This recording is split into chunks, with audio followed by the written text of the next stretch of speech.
Ponte agora com Fernando. Tudo é alegria e felicidade. Muito obrigado pela audiência. Aqui no 20 é um privilégio. Nosso sucesso é você com a gente. Aqui no show do Fernando Sérgio. Fernando Sérgio. Fernando Sérgio. Alô Rio de Janeiro, alô Brasil, com que prazer estamos aqui mais uma vez, dá licença, deixa eu falar com você. Alô Jean Carlos Oliveira, um abraço. Alô os amigos todos, Antônio de Almeida, grande Antônio de Almeida, a Silvana Ruggeri, bom dia para você também. A todos os amigos, o meu bom dia, né? Claro que hoje não é um bom dia para os rubro-negros, né? O jogo ontem foi até tarde, todo mundo acompanhou. O Flamengo começou jogando até muito bem, abriu o marcador, mas não conseguiu segurar. E no finalzinho, aos 47 minutos, ele não só tomou o gol, perdeu o jogo, como foi desclassificado, em função do Atlético Paranaense, que não podia ganhar para que o Flamengo se classificasse. E, na verdade, o Atlético Paranaense, parabéns aos paranaenses, acabou classificado na Libertadores. Abraço para Verônica Ramos, o Marlon Jordão Boscarino, que está assistindo agora. E hoje eu tenho um assunto muito interessante e, ao mesmo tempo, reclamando, né, das coisas que estão acontecendo no Brasil. Todos nós estamos muito preocupados. Eu até anotei aqui, porque eu prometi e vou falar a respeito da nossa justiça, mas não é essa justiça que está sendo exemplar do Sérgio Moro, da Polícia Federal, concomitantemente com o Ministério Público, não, é da justiça do trabalho que eu quero falar. Mas antes de falar da justiça do trabalho, ontem, ao longo do jogo, surgiu uma bomba. Aliás, um pouco antes, às 7h30, o jornal o Globo divulgava a delação premiada do empresário Joesley Batista, que é o presidente da JBS, que até está ameaçado de morte e está presentemente com autorização da justiça morando em Nova York, né, por causa até dessa ameaça. E ele denunciava, entre outros assuntos, né, que o presidente Temer teria dado sinal verde para poder blindar, por assim dizer, o tal do Eduardo, né, da vida, não meu Deus, agora me fugiu, hein? O Eduardo Cunha, é isso mesmo, Eduardo Cunha. E obrigado pela ajuda da Samira Valente, bom dia Samira, daqui a pouco a gente vai falar inclusive com o Fernando Pereira, que já está aí. Então ele teria dito, não, olha, né, continua aí blindando e tal, quer dizer, isso é, na verdade, obstrução de justiça, é um crime grave. E eu coloquei na internet o seguinte, se comprovado essa denúncia, obviamente o melhor que o presidente Temer faria seria renunciar. E, obviamente, nesse caso de renúncia, cabe aos legisladores do país optar por duas situações, né? Ou uma, o presidente da Câmara assume e vai até o final do mandato, quando teríamos eleições diretas, ou então teria que haver uma modificação para uma antecipação das eleições diretas, e eu, particularmente, como sempre fui parlamentarista, eu diria que o ideal para o país seria o parlamentarismo. Aqueles que são adversários disso dizem, não, mas negócio do parlamentarismo, com esse Congresso que está aí, lamentavelmente, é eivado de pessoas que são cheias de problemas e corrupções, infelizmente é o retrato do próprio Brasil. Não se situa muita diferença, não, infelizmente, um país que, lamentavelmente, não olhou para a educação, não deu a educação devida a seus filhos, os políticos sempre demagogos, sempre, na verdade, falando aquilo que a gente quer ouvir, mas não fazendo aquilo que a gente gostaria que fizessem. Então, nós somos esse retrato. Então, no meu entendimento, mudando ou não, para o parlamentarismo, acho que é difícil até mudar, mas seria sim o melhor regime. Por quê? Porque você tem um presidente que, na verdade, é muito mais parecido com o que faz a rainha da Inglaterra, quer dizer que vai relacionar o país com embaixadores, com isso, com aquilo e tal, e você tem um primeiro-ministro, e esse primeiro-ministro é aquele que de fato governa. Se infelizmente meter a mão, fizer alguma coisa errada, aí ele cai, o gabinete cai e não há dificuldade alguma. Teve até um rapaz de Magé, meu amigo, que disse assim, você falou que era contra o golpe militar e tal, e eu continuo contra, não tem nada a ver com o que eu falei. Eu sou contra golpe militar, golpe não militar, qualquer tipo de golpe, porque na verdade de nada adianta. O que adianta é a gente realmente investigar, resolver os problemas que nós temos e procurar uma solução dentro da legalidade. Então essa é a minha opinião, mas é preciso ter muita calma nessa hora. Porque o que eu disse é o seguinte, se comprovada a denúncia, evidentemente caberia um ato de dignidade por parte de Michel Temer, que seria dizer, olha, eu renuncio, se comprovado. Porque não se pode admitir que um presidente, com a responsabilidade que tem um presidente, vá obstruir a justiça. Então, essa é a minha opinião a respeito disso.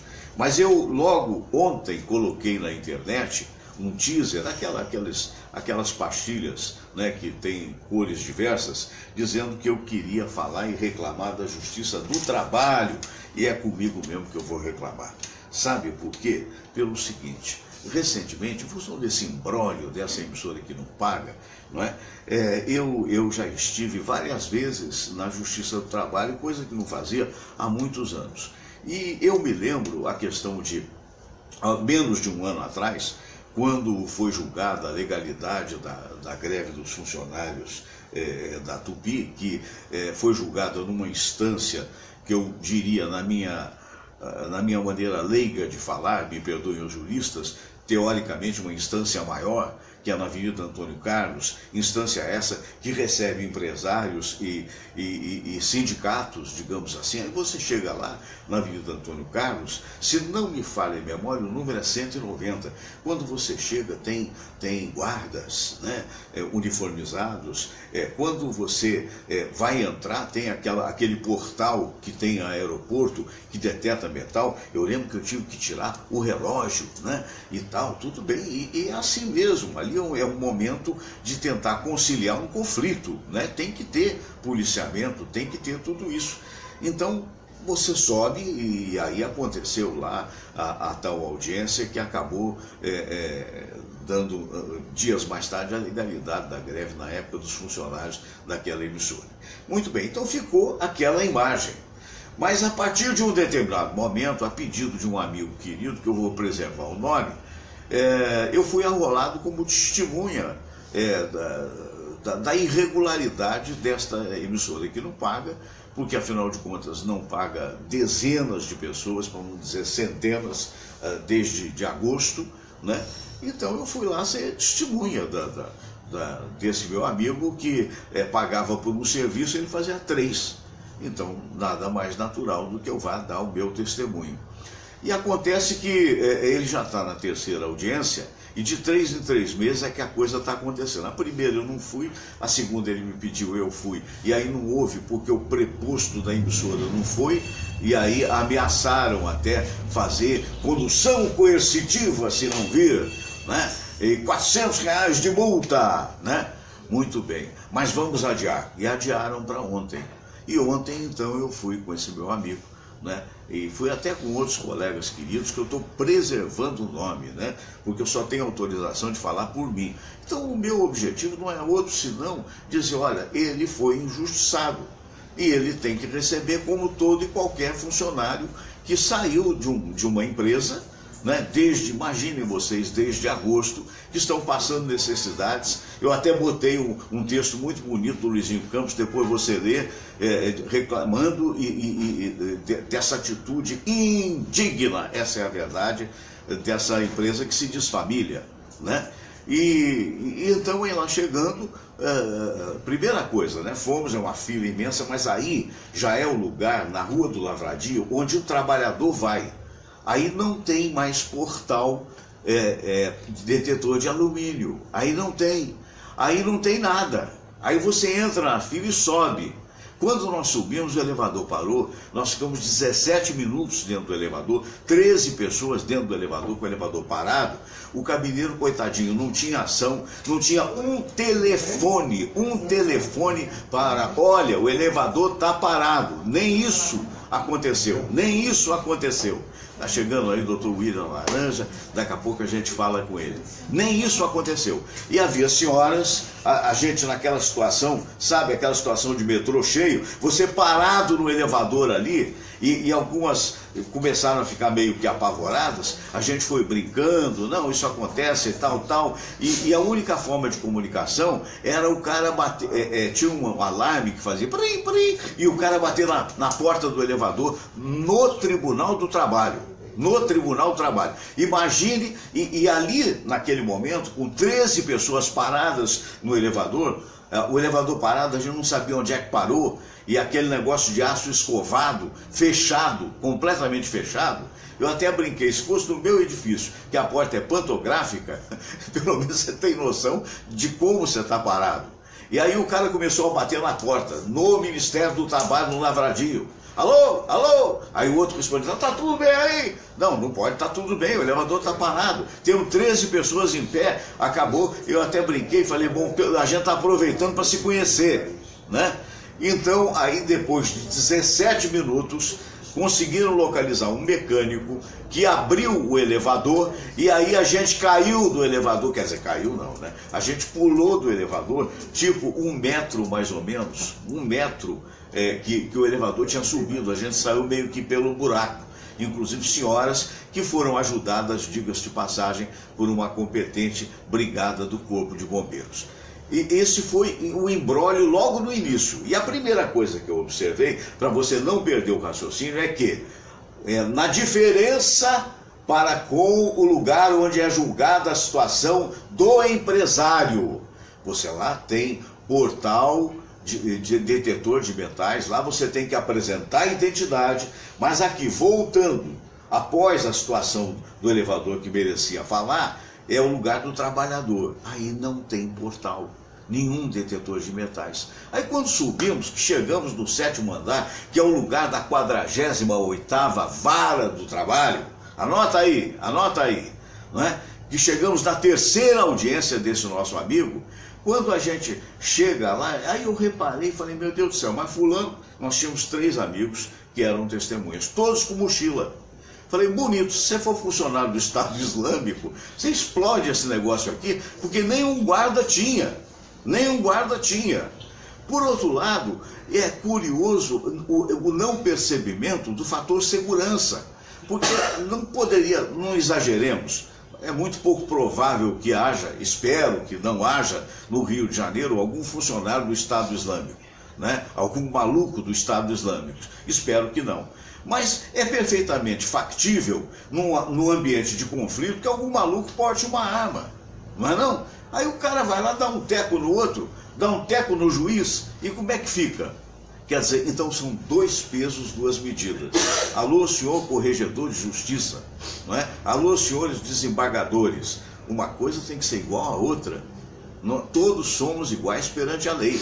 Então, se existe verba para se botar um portal, e esse portal seja detetor de metais, no lugar onde os empresários vão discutir com os sindicatos a legalidade de uma greve, onde os desembargadores também estão, por que isso não pode ocorrer na sede do Ministério do Trabalho, onde os trabalhadores, coitadinhos, vão lá com pires na mão para tentar conseguir algum dinheiro devido à tamanha injustiça que graça no país?